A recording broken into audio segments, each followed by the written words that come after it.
Hello everybody, my name is Maeve, and today I will be reading our storybook for the week, The Princess and the Pizza. Now boys and girls, I'm sure you are familiar with princes and princesses, right? That's what I thought. So if you guys have any glass slippers or magical fairy wands or crowns or tiaras, like I have a tiara with me today, and I have a fancy little scarf, and I also have a really nice mask, little masquerade mask. So if any of you have any fancy costume of your own that you would like to wear and bring for our little gathering today, parents, why don't you take a pause and you guys can go look for that right now. All right, everybody, I hope we were all able to find our lovely prince and princess costumes. Now let's begin The Princess and the Pizza by Mary Jane and Herm Auch. Princess Paulina needed a job. Her father had given up his throne to become a woodcarver and moved them to a humble shack in a neighboring kingdom. Since the king was still learning, his carvings didn't sell, and Paulina's garden barely kept enough on the table. Paulina missed princessing. She missed walking the peacock in the royal garden, surveying the kingdom from the castle tower, and doing the princess wave in royal processions. Now everybody, let's see those prince and princess waves. Ready? This is mine. Hello. All right, let's see yours. Oh, great, great. And here is a lovely view of their little town.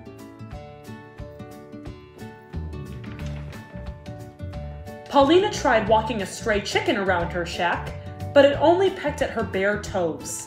Surveying the kingdom from the shack's leaky roof made even more holes. Oh, that's no good. She tried princess waving to the townspeople from her father's cart, but nobody bothered to wave back. They just thought she was swatting at flies. Oh, poor Paulina.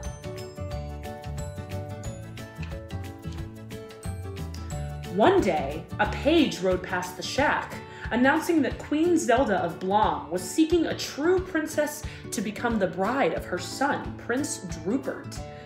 "This is my chance to get to become a princess!" Paulina cried. She rummaged through her trunk of ex-princess stuff, brushed the wood shavings from her best ball gown, and blew away the bits of sawdust that clung to her diamond tiara. Let's go get rid of that dust on our tiaras, or our crowns, all that dust, nice and shiny. Let's see it. All right, are they shiny? All right, they look pretty shiny to me. All right, let's keep going.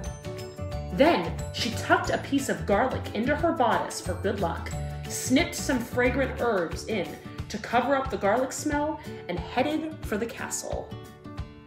Here she is getting ready.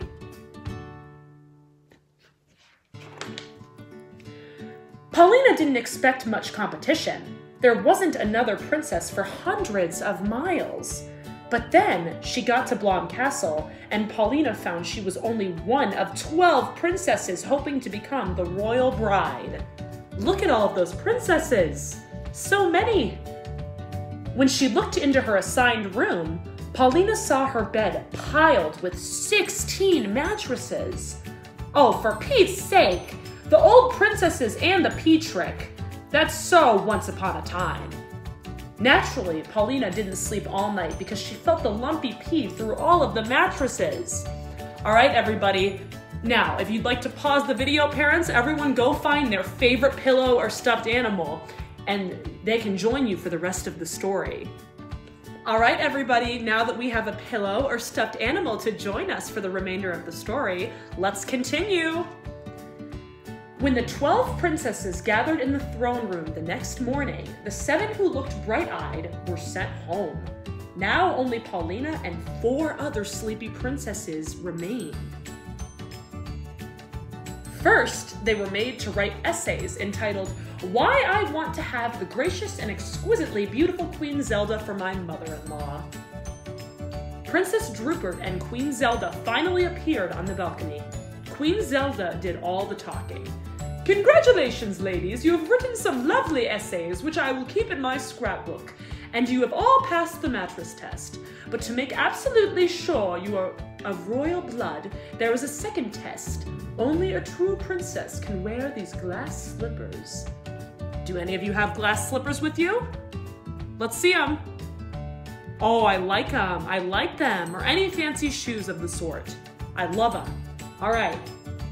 For Pete's sake, you never heard of sneakers? Paulina asked. Queen Zelda gave Paulina a sharp look. Nobody said you had to hike in them. Just try them on.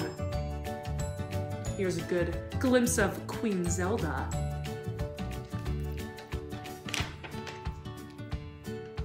After the royal page made his way around the room with the slippers, 2 big-footed princesses were sent home. Now only Paulina and 2 others remained. One was followed around by 7 strange little men, and the other had such a long braid dragging behind her, Paulina kept tripping over it. For Pete's sake, you never heard of scissors? Paulina cried. Queen Zelda glared at Paulina. You all have passed the second princess test. Your final task is to cook a feast that proves you worthy of being my dear Drupert's wife. Uh-oh, we see one of the princesses struggling with the glass slipper. This set up a wail among the princesses, especially Paulina. For Pete's sake, you have no royal chef? Paulina is not having it. Silence, said the queen. The table holds the makings for 3 fine feasts. Choose well, for the winner will become my dear Drupert's bride. As Paulina started for the table, the long-haired princess tripped her, then loaded up with food. By the time Paulina got there, the 7 strange little men had run off with everything but some flour, yeast, water, 3 overripe tomatoes, and a hunk of stale cheese. Ugh. Hey, that's not fair! Queen Zelda, will you help me? No, said the queen, because you have a big mouth. Oh, that's no good.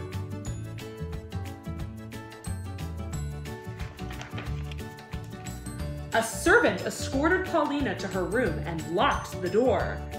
Hey, how can I cook without a bowl or spoons or pots? There was no reply.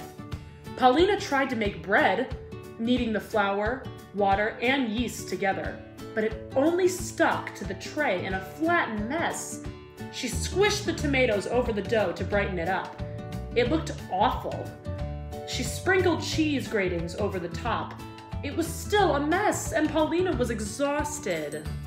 Look at the little mess she made. For Pete's sake, where's your fairy godmother when you need her?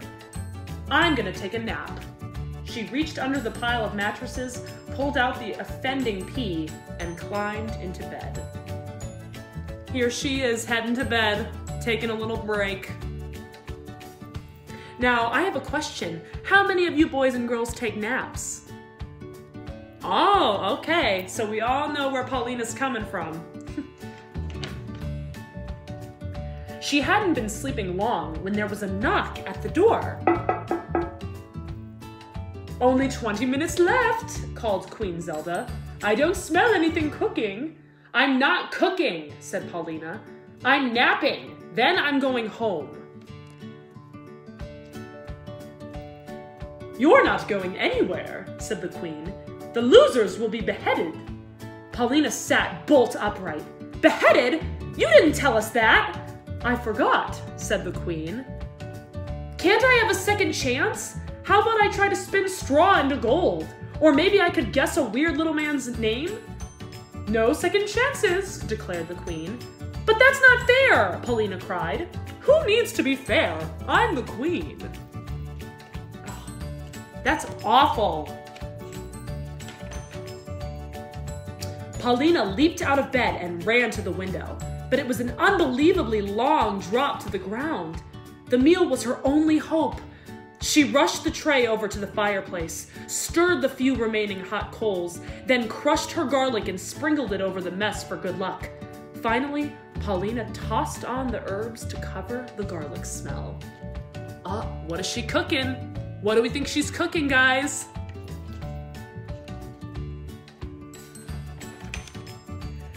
Paulina paced back and forth, planning her escape. Perhaps she could make a deal with the long-haired princess to climb down her braid. She didn't notice that the goopy dough had drowned into a crust. The tomatoes were bubbling, the hard bits of cheese had melted, and the fragrance of garlic and herbs filled the room. A page opened the door. "Time's up!" Paulina took a deep breath and carried her tray into the great dining room. There she goes. The other princesses had made lovely feasts, especially the one who had the 7 strange little men to help her. Prince Drupert went right to Paulina's tray. "It's not pretty, but it smells scrumptious." He helped himself to an unusually generous piece. "What do you call this dish?" Paulina shrugged. "I don't know." "It can't be an official entry in the contest if it doesn't have a name," said the queen. "Oh, for Pete's sake," Paulina muttered. "What's that?" snapped the queen. "Pete's what?" Remembering the beheaded threat, Paulina frantically tried to think of a name. "It's Pete's... Oh. Here's all the food. The prince trying the food. Pizza?" The queen took a big bite. "Odd name, but it is tasty. The winner is Paulina's Pizza." "You mean I won't be beheaded?" "I was only kidding about the beheading," said the queen. Then I was only kidding about wanting to marry Prince Drupert. Who needs him? I have other plans." "Will you leave your recipe?" asked the queen. "No way," said Paulina. "It's just become a family secret." She headed for the door. "I liked you best," whined the queen, following close behind. "Oh, for Pete's sake," muttered Paulina as she stomped across the drawbridge. Look at that long drawbridge.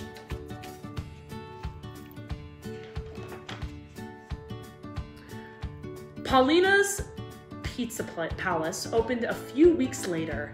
It featured unusual carved furniture and 50 kinds of pizza.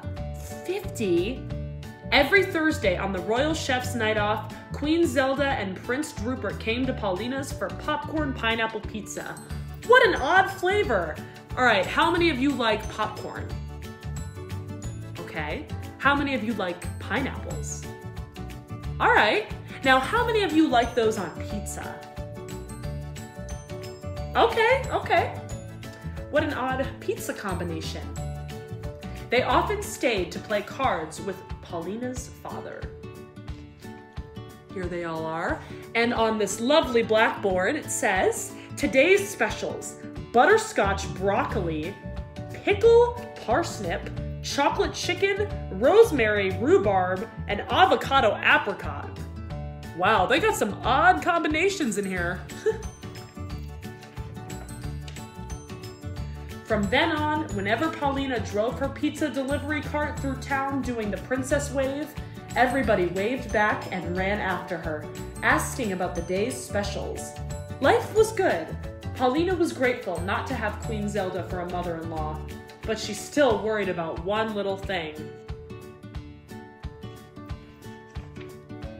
She worried about getting Queen Zelda as her stepmother. Uh-oh. All right, everyone. Well, as you could see, everything worked out for Miss Paulina and her new pizza cart. And thank you so much for joining me this week, and I hope you have a wonderful and safe rest of your week. All right, goodbye, everybody.